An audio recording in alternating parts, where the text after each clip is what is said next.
Hai kawan-kawan, saya Amir. Saya Farisha. Hari ini kami akan membawa kawan-kawan ke tempat-tempat menarik di Skinchan. Jom!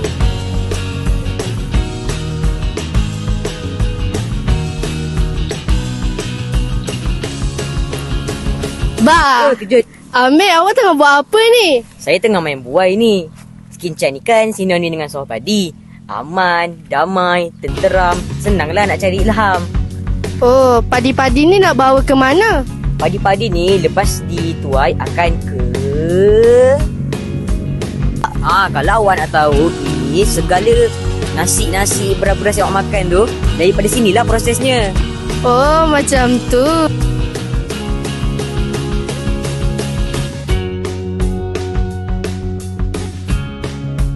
Amir, sini pun ada kapal terbang. Saya ingat dekat KLIA je.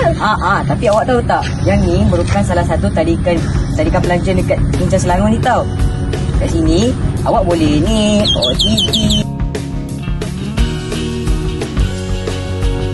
So, sekarang kita berada dekat Ama House.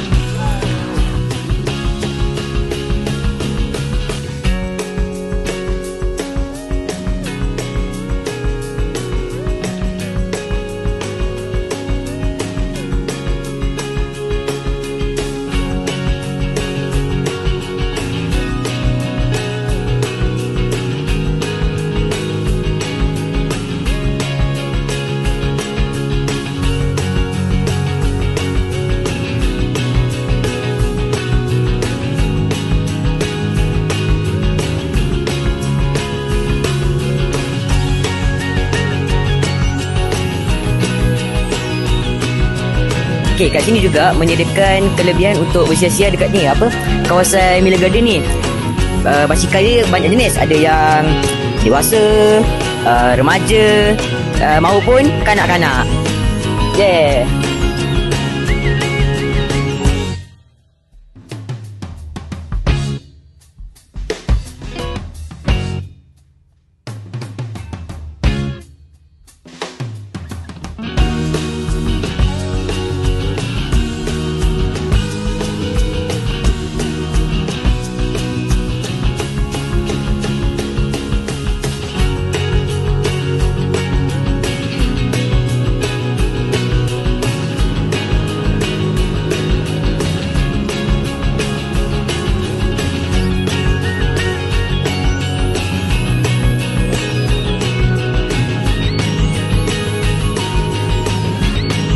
Amir, rupanya ada satu lagi tempat menarik di Skinchan.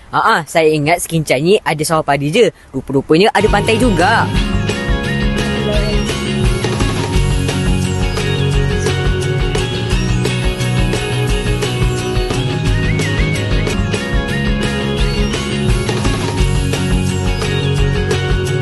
Akhirnya selesai juga misi kita pada hari ini. Akhirnya kita dah jelajah satu Skinchan. Korang rasa menarik tak tempat ni? Kalau menarik, korang bawa lah keluarga korang, atuk korang, nenek korang, pakcik-makcik korang, saudara-mara korang yang jauh-jauh, semua boleh datang sini. Dan jangan lupa like, komen and share video kami. Bye! Bye!